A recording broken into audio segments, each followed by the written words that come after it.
Praise the Lord. प्रियो, आज हम उत्पत्ति 1 अध्याय देखेंगे जिसमें परमेश्वर ने सृष्टि की रचना की है। आइए देखें कि परमेश्वर ने पहले दिन क्या बनाए। वचन कहता है, आदि में परमेश्वर ने आकाश और पृथ्वी की सृष्टि की। पृथ्वी बेडौल और सुनसान पड़ी थी और गहरे जल के ऊपर अंधेरा था तथा परमेश्वर का आत्मा जल के ऊपर मंडराता था। तब परमेश्वर ने कहा, उजियाला हो, तो उजियाला हो गया। और परमेश्वर ने उजियाले को देखा कि अच्छा है, और परमेश्वर ने उजियाले को अंधियारे से अलग किया। और परमेश्वर ने उजियाले को दिन और अंधकार को रात कहा, तथा सांझ हुई फिर भोर हुआ। इस प्रकार पहला दिन हो गया। तो प्रियो, हमको ये समझना है, पहले दिन परमेश्वर ने उजियाले को अंधकार से अलग किए। इसका मतलब ये हुआ कि परमेश्वर ने अंधियारे से उजियाले को अलग इसलिए किए कि वो चाहते हैं कि हमारा जीवन पवित्र रहे। पहले ही दिन उन्होंने अंधकार को अलग किए कि वचन कहता है, ज्योति की संतान होने के लिए प्रभु ने हमें बुलाए हैं, और प्रभु यीशु मसीह जीवन की और जगत की ज्योति है। तो हमको ये समझना है, ये सारी बातें हमें क्या सिखाती हैं। प्रियो, उत्पत्ति 1 अध्याय उसका 6 पद से अगर हम देखेंगे तो वचन क्या कहता है, फिर परमेश्वर ने कहा, जल के बीच एक ऐसा अंतर हो कि जल 2 भाग हो जाए।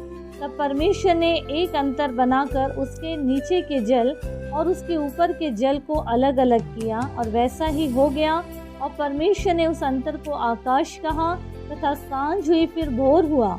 इस प्रकार दूसरा दिन हो गया। फिर परमेश्वर ने कहा, आकाश के नीचे का जल एक स्थान में इकट्ठा हो जाए और सूखी भूमि दिखाई दे, और वैसा ही हो गया। परमेश्वर ने सूखी भूमि को पृथ्वी कहा, और जो जल इकट्ठा हुआ उसको उसने समुद्र कहा। फिर परमेश्वर ने क्या कहा, पृथ्वी से हरी हरी घास तथा बीज वाले छोटे छोटे पेड़ और फलदायी वृक्ष भी, जिनके बीज उन्हीं में एक एक की जाति के अनुसार है, पृथ्वी पर उगे, और वैसा ही हो गया। इस प्रकार पृथ्वी से हरी घास और छोटे छोटे पेड़, जिनमें अपनी अपनी जाति के अनुसार बीज होता है, और फलदायी वृक्ष जिनके बीज एक एक की जाति के अनुसार उन्हीं में होते हैं, उगे।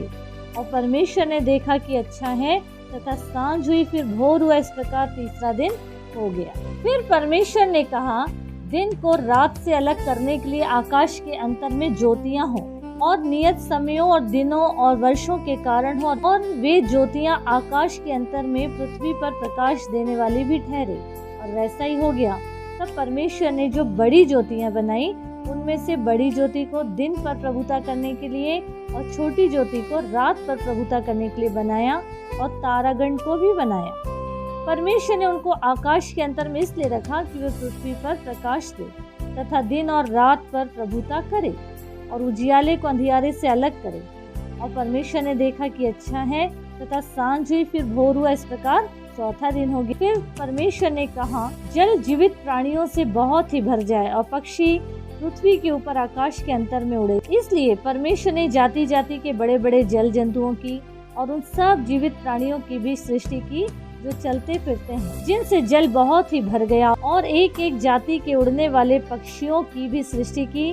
और परमेश्वर ने देखा कि अच्छा है, और परमेश्वर ने ये कह के उनको आशीष दी, फूलो फलो और समुद्र के जल में भर जाओ, और पक्षी पृथ्वी पर बढ़े। फिर परमेश्वर ने कहा, पृथ्वी से एक एक जाति के जीवित प्राणी, अर्थात घरेलू पशु और रेंगने वाले जंतु, और पृथ्वी के वन पशु जाति जाति के अनुसार उत्पन्न हो, और वैसा ही हो गया।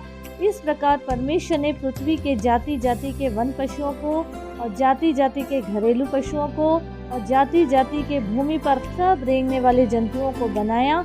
और परमेश्वर ने देखा कि अच्छा है, तथा सांझ हुई फिर भोर हुआ। इस प्रकार पांचवा दिन हो गया। प्रियो, अब हमको यहाँ ये समझना है कि अगर हम उत्पत्ति 1 अध्याय 26 पद से पढ़ेंगे तो वहाँ पे क्या लिखा है, फिर परमेश्वर ने कहा, हम मनुष्य को अपने स्वरूप के अनुसार अपनी समानता में बनाए। ये 6वें दिन की बात है। और वे समुद्र की मछलियों और आकाश के पक्षियों और घरेलू पशुओं और सारी पृथ्वी पर और सब रेंगने वाले जंतुओं पर जो पृथ्वी पर रेंगते हैं अधिकार रखे। तब परमेश्वर ने मनुष्य को अपने ही स्वरूप के अनुसार परमेश्वर ने उसको उत्पन्न किया, नर और नारी करके उसने मनुष्य की सृष्टि की। और परमेश्वर ने उनको आशीष दी और उनसे कहा, फूलो फलो और पृथ्वी में भर जाओ और उसको अपने वश में कर लो। तब परमेश्वर ने जो कुछ बनाया था सबको देखा तो क्या देखा कि वो बहुत ही अच्छा है। तथा सांझ हुई फिर भोर हुआ, इस प्रकार छठवां दिन हो गया। प्रियो, अब यहाँ पे हमको ये समझना है कि परमेश्वर ने ये सारी चीजों को बनाकर यहाँ पे सब चीजों के ऊपर प्रभु ने अधिकार दिए हैं कि इस पे अधिकार रखो, और ये आज हम पर अधिकार रखे हुए हैं। प्रभु ने इसीलिए अधिकार रखने को कहा कि जब तुम इस पे अधिकार रखोगे तो तुम मेरे अधीन रहोगे, मेरी आज्ञा में रहोगे। लेकिन जब ये तुम पर हावी हो जाए तो याद रखना ये सारी चीजें तुम्हें मुझसे अलग कर देंगी। जैसे कहते हैं ना, खाने में जितना नमक चाहिए उतना ही रखना। लेकिन आज मनुष्य सुख से इसीलिए नहीं रह पा रहा है कि इसने सांसारिक चीजों को अपने ऊपर हावी होने दिया।